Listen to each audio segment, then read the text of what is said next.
Bonjour à tous, aujourd'hui dans cette vidéo on va parler de Google. Il y a des mauvaises nouvelles qui tournent autour de l'entreprise et donc on va voir est-ce qu'il faut garder cette entreprise en portefeuille.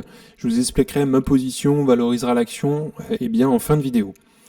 Alors, dans un premier temps, un juge fédéral a statué que Google, en fait, avait violé les lois antitrust américaines avec son activité de recherche, ce qui a donné, en fait, une défaite judiciaire importante aux géants de la technologie, et cette décision a le potentiel de remodeler, en fait, la façon dont des millions d'Américains accèdent aux informations en ligne et de mettre fin à des décennies de domination de Google.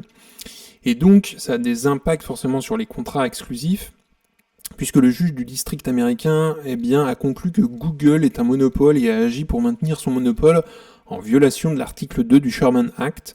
Et donc la décision met en évidence le recours intensif de Google au contrat exclusif pour sécuriser sa position de fournisseur de recherche par défaut sur les smartphones et les navigateurs web, ce qui a effectivement bloqué des concurrents comme Bing ou DuckDuckGo de Microsoft. Et la décision du tribunal constitue une réprimande importante de la stratégie commerciale principale de Google, en tirant parti des accords exclusifs avec des acteurs clés de l'écosystème mobile.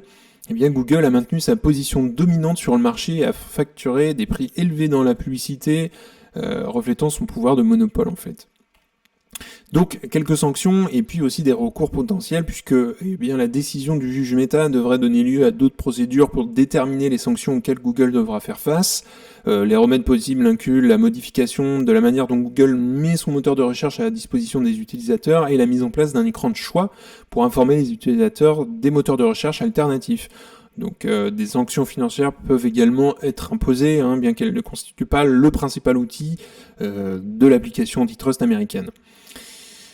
Contexte historique et comparaison, en fait, cette décision est considérée comme un cas historique dans l'histoire antitrust américaine, comparable au démantèlement du monopole téléphonique d'AT&T ou de Standard Oil et au regroupement illégal de son navigateur web Internet Explorer avec Windows par Microsoft justement.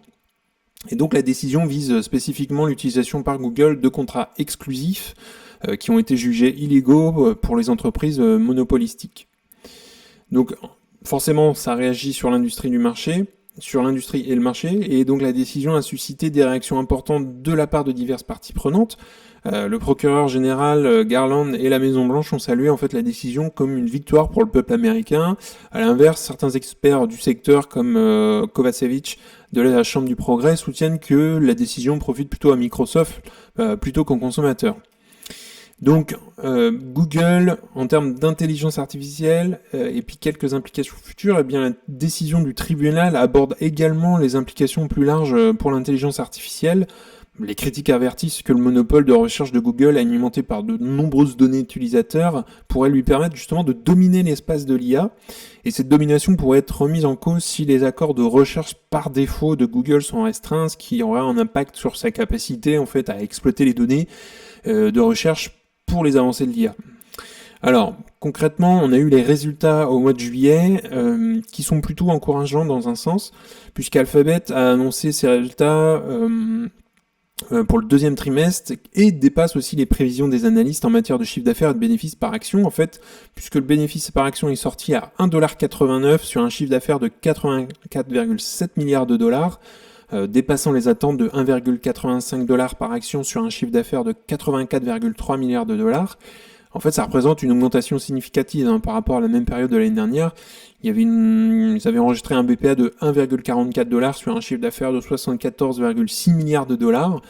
Et en termes de revenus publicitaires, ils ont atteint 64,6 milliards de dollars, donc légèrement au-dessus des prévisions des analystes qui étaient à 64,5, et en hausse par rapport aux 58,1 milliards de dollars de l'année précédente. Donc c'est assez incroyable cette augmentation.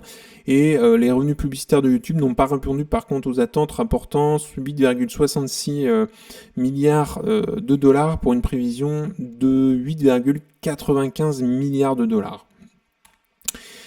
Quelques investissements dans l'IA. Au deuxième trimestre, Alphabet a investi 2,2 milliards de dollars dans le développement de modèles d'IA au sein des organisations DeepMind et avec Google Research, soit une augmentation substantielle par rapport aux 1,1 milliard de dollars dépensés au deuxième trimestre de l'année dernière. Et donc cependant, le calendrier pour que l'IA commence à générer des revenus importants pour l'activité cloud et les segments publicitaires de Google reste évidemment plutôt incertain à ce jour. Donc en guise de conclusion, tout en investissant dans l'IA, eh bien Alphabet a aussi réduit un peu ses effectifs et notamment les employés, puisqu'il y a eu 179 582 employés au deuxième trimestre contre 181 798 à la même période de l'année dernière. Donc à ce jour, moi je suis investi dans Google. Si on regarde un petit peu plus en détail, on voit très clairement que Google est en ascension claire et nette depuis mars 2024, sans grande correction. Et là, il y a eu la grosse montée à l'annonce du dividende fin avril. Et puis, on est arrivé à un pic mi-juillet. Et depuis mi-juillet, on a une grosse correction. Donc, on est monté à un pic de 190 quand même, dollars. Et là, on a eu la correction. Là, on a eu le lundi noir. Et on est tombé sur du 155 et on est remonté un tout petit peu sur du 160 dollars en moyenne. Et donc à voir dans quel sens ça part forcément, est-ce que ça va monter encore ou est-ce que ça va redescendre, à voir en fonction du marché, parce qu'en ce moment c'est assez morose l'ambiance. Alors si on regarde un petit peu plus en détail, Google, grosse capitalisation boursière, 2000 milliards de dollars, on a un PI en ce moment qui est à 23, ce qui est pas déraisonnable, elle est très bien évaluée, Alphabet en ce moment. Si on regarde un petit peu, alors on a un rendement du dividende qui est vraiment minime. En termes de marge brute, on est à 57%, en marge nette 26%, donc c'est vraiment incroyable comme marge. Elle est implantée vraiment partout dans le monde, Google. Si on regarde un petit peu plus en termes de critères qualité, on a un chiffre d'affaires qui est en augmentation sur 10 ans de 17% par an, donc en 2023, 307 milliards, donc en croissance moyenne de 17% sur 5 ans. Le free cash flow, ça j'aime beaucoup regarder ça parce que je trouve un des points assez importants, c'est l'augmentation constante de à peu près de 20% par an sur 10 ans du free cash flow, 69 milliards en 2023. En termes de ROCE, on se maintient globalement, avec une légère reprise, surtout depuis 2019. Et donc, on a une croissance de 18% en moyenne, on est à 18% sur 5 ans en moyenne. Et en termes de dette, free cash flow, on est sur quelque chose de très très raisonnable. Google, vraiment peu de dette et peut rembourser très rapidement sa dette. Elle fait du rachat d'actions.